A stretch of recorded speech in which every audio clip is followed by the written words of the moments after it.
50 years ago today, Young Frankenstein hit the theaters. Young Frankenstein was a box office success upon release. The film grossed $86.2 million on a $2.78 million budget. You're putting me on. Oh, it's my favorite part. This thing, it is like secured in here. What we're gonna do, we're gonna open up this thing to a random page to start with and just see what the first thing we see is. Baby. Bam! Of all the lines, no way, dude. Ah! The lights just turned off. Hold on.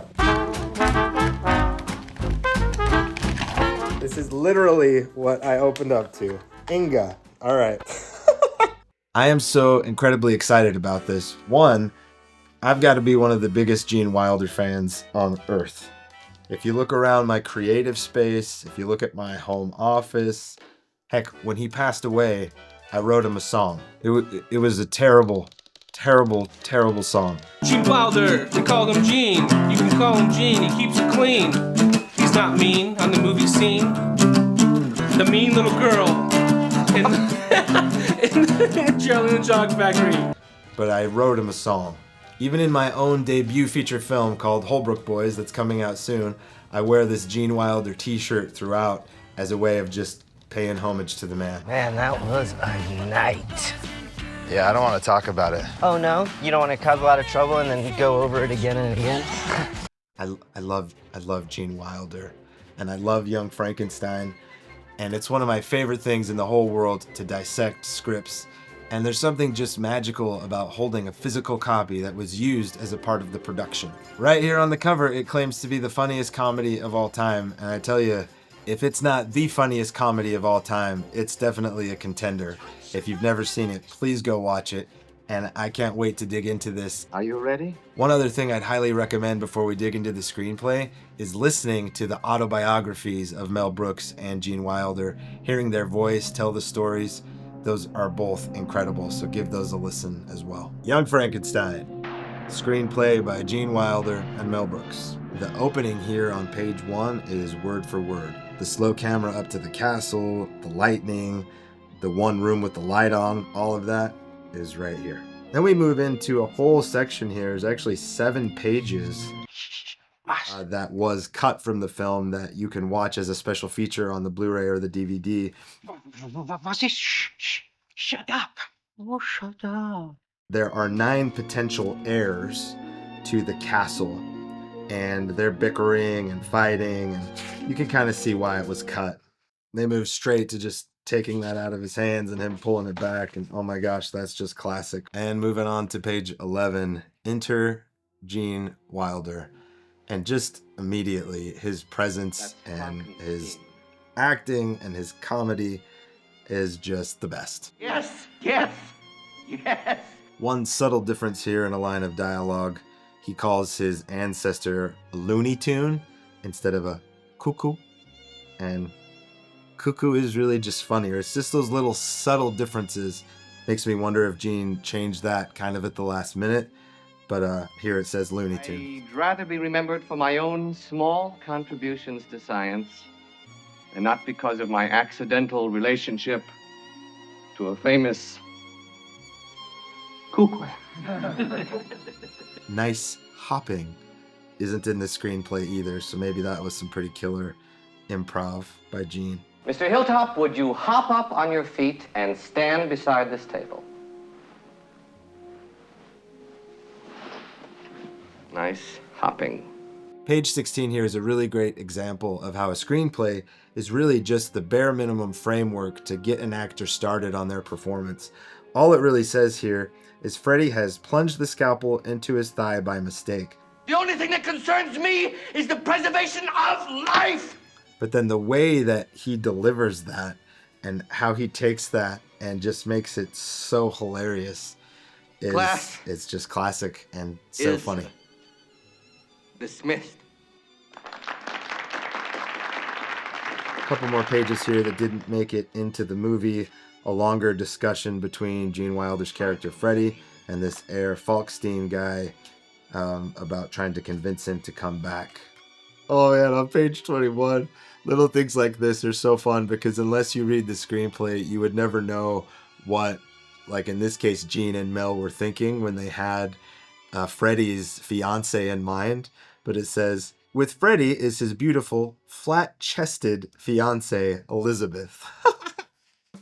So they were hoping to get a flat-chested woman to play his fiance. Oh dear. I'm not one to spend time talking on a series about the art of screenplays, about the size of women's bosoms.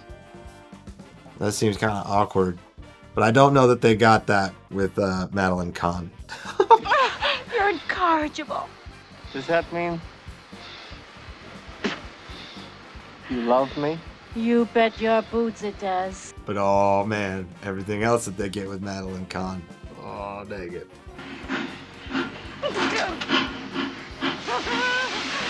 Oh, so much funny, great stuff. And enter Igor. The interactions between the two of them, they just make these words come alive. I mean, most of it's here, what hump? The good night, the acting. This is where, as funny and incredible as this screenplay is, and it most certainly is, such great casting with Marty Feldman. I mean, come on. It's magic. And then the classic, no, walk this way, which is not here at all, and several of the filmmakers talk about how that moment was added in as they were shooting, and goodness gracious. Oh, here we go. Here's the juxtaposition of his fiance. It says, Freddie peers into the cart and sees a large-breasted laboratory assistant lying in the hay, Inga. So, hello, Inga. Hello. And you were written that way, and I'm not going to talk about it anymore. Why are you talking that way? I thought you wanted to. No, I don't want to. Suit yourself. I'm easy. And the laughs just continue. I remember as a kid watching this movie, and I always thought Frau Blucher and the horses were so funny. I think that was probably my favorite part when I was a kid. After you, Frau Blucher. Even like her disappointment here when it happens again, it's just like her face is so classic. And there's nothing about that in the screenplay. That's just pure her being in the moment and being a great actress as well. Blucher. Then all this hilarious, amazing stuff that happens to get them down into the laboratory and his grandfather's private library. Now listen to me very carefully. Don't put the candle back. He calls his grandfather a raisin cake. The man was a raisin cake. Look. Here's a little subtle difference from the screenplay when Freddie says, It can't work. Everybody reacts to that. You got Igor's face, Inga's, Frau Blucher, the portrait, which we see, and then even in the coffin, the skeleton of the coffin swears. You can see here, sometimes they had a very particular idea in their mind of even costumes. Check this out. Freddie, Inga, and Igor are having breakfast. Freddie, dressed in riding boots, a tweed jacket with suede-patched elbows, is reading from the Great Book. And there it is. That's what he's wearing in the movie. So he decides he needs a brain and a body. And Igor goes down to look for the brain. This moment of him jumping at his own hand, that was not in the screenplay. That's pretty funny. Sometimes there's little subtleties. I never noticed in the film that the third switch says the works on it. And there it is in the film, but I didn't realize it until I read it in the screenplay, which is pretty hilarious. Give him the works. Give my creation life. Then we get into this town hall scene, and there's a good page, 2 pages of villagers talking about the Frankenstein family and how they're ticked off, and most of that didn't make it into the movie, and you can kind of see why, because the funniest part of this whole scene is when Inspector Kemp joins the party, played by Kenneth Mars, is so over the top, but it's perfect. Wow. Here is another example of an actor really taking the words on the page and just taking it to a whole other level. Take a look at this action. He calmly uncrosses his right wooden arm. That doesn't look calmly to me. It's like the exact opposite. And I don't know how much of this was direction from Mel or from Gene, or if it was just him being a great actor, but he really makes this character hilarious. In his grandfather's footsteps. What? Following in his grandfather's footsteps. And even where he places emphasis on words, like, you know, he screams damned sure in the film, and here it's just a part of just a sentence. Also here on page 61, they ask if Freddy won't cooperate, what will they do? And Inspector Kemp actually says, kill him, which that didn't make it into the movie. You haven't even touched your food. There. Now I've touched it. Happy? What did Mel and Gene Wilder, like, how are they so funny? This whole thing with Igor. What the hell are you doing in the bathroom day and night? Why don't you get out of there and give someone else a chance? This is just on the next page, just laughs on every page. All of the syllables, all of that stuff is in the script. You know what's not in the script, though, is sedative? Sedative? Oh my gosh, dude. How he's just sitting here looking at Igor while Igor's explaining what happened in the lab. I just think you just make me happy. Thanks, man. Abby someone. Abby who? Abby Normal. Abby Normal. I'm almost sure that was the name. All right, the inspector shows up. Frau Blucher lets him out. Just imagine the monster like being played by anybody other than Peter Boyle. Man, then all of this kind of slapsticky comedy with Gene Hackman. It's classic. It's all here. Big missing discussion here between Frau Blucher and Freddy about what he should do, because Freddy actually wants to kill him and the Fraulein does not. Then he finally accepts who he is. My name is Frankenstein. Triumphal music. This little moment of giving the creature, the monster, a treat isn't in the script. That's pretty good. It's also kind of hilarious to see what the monster is singing written out here in the script. Because obviously Peter is hilarious, but I mean, it's written out here. Who Tom Ong Maris. The fiance, the flat-chested fiance, shows up. And again, all here. Darling, darling, surprise, surprise, love me, love you. Surprise? Surprise. Love me? Love you. Also, I kind of wonder when they decided to throw in all of the hump changing sides, because that doesn't appear to be in the screenplay either. Oh, never mind. And I know that Marty Feldman here at this point with this funny line, you take the blonde, I'll take the dark one, and then him biting her shoulder.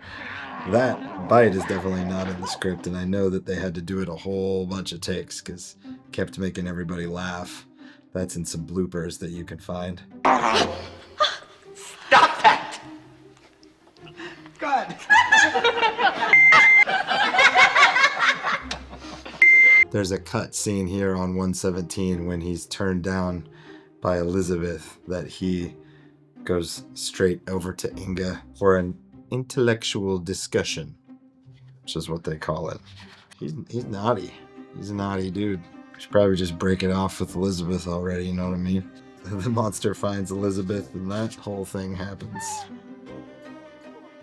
Then they finally get him back to the castle and they try this whole plan of sharing their brains. I said put that man down! I live because this poor, half-crazed genius has given me life.